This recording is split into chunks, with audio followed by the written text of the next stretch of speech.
Online Manipur YouTube channel sebeng birba mam pum nampu amuka na taram noksari han badem namaru iba pawam am de thamjage technology ki lamda khut-sa heiba kaya Manipurdasu leptana thorakli kg amagi pot puba kilometre yankhai faoba paiba ngamba drone sare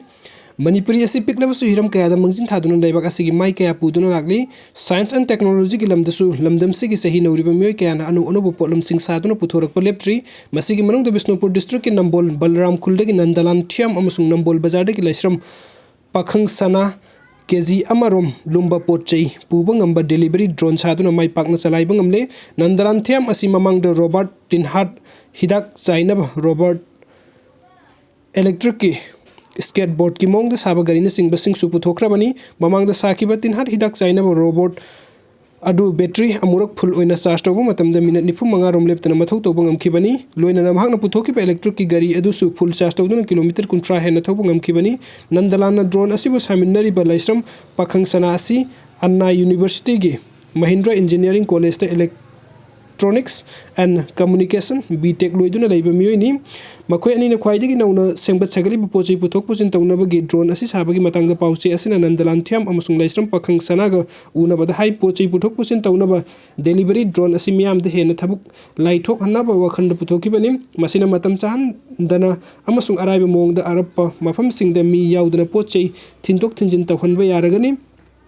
hojik ki oina makhoi ani na puthokliba drone asi sahi asigi April thadagi semgat pa hokibani pochei pugadaba drone asi kilometer yankhai gi radius manung da paiba ngami full oina battery charge tawkiba matam da su pungkhai amadi leptana paigadori bani potlam sing asi sanaba maikei kaya da sel tha thabina ba yamna kanna thiki adubu kana amatana potlam sing asi sanaba chenthang pirakide makhoi na sariba potlam sing asi yolak atopa project kaya su paikhatna bagi wakhal khali makhoi ani na hojik prototype oina sabal loiraba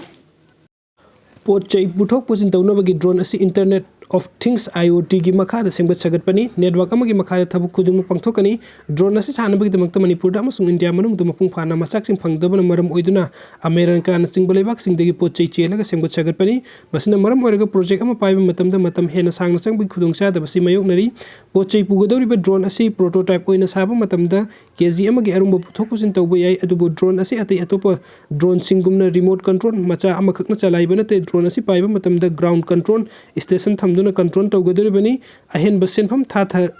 drabadi kg manga phawbadi line puthok pusin tawba yagani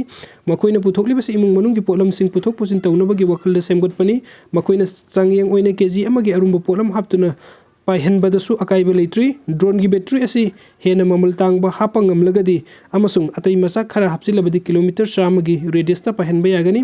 kama khakta famduna miyamna pamlibu pochei sing yum da thinnabagi thaurang lei status do internet ki athingba leiba asina makoina paikhat ka khaliba thabuk sing chathabada ayat pa kayadi thengnei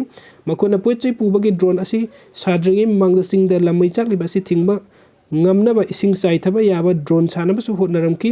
haiba project asi pairingai manungda pochei pubagi drone sanaba wakhal thoklaktuna semgat chagat pa hokibani masitana tana lau singuga mari leinaba thabuk singda mateng oigadaba drone singsu sabagi thabuk sing sathari makoina sariba potlam sing asi hojik phawbagi miyamna leibagi khudong sabadi leitri trial oina chathaduna yengbada khudong sadaba sing mayoknabadi hojik phawbagi thengnadri hena kupna thijillaba matungda lamdam asigi miyamda su soidana phanghanaba thorang paikhalakani haina phungdoki lamdam asda naha oiriba khut-sa heiba naha kaya marang kaina leiri makoibu mateng pangbiba amasung saugatbiba ngamba miyoi kaya leirabadi hena anubu potlam sing puthokpa ngamgani chaukhotpagi thak nemliba lamdam asigi oinadi makoigumba kaya thorakpa asi mamal yamna yamba lan amani makhatana potlam kaya puthoknabagi damakta nandalan amasung pakhang sanana project sing tawnaba wakhal leiri adubu sel thumgi awaba asi leibana hena khumang sausinna tawbadi ngamdri maramaduna masagi haithoi sing thoiba leiba miyoi sing asi mapung phana semgat biba mathau tai hairi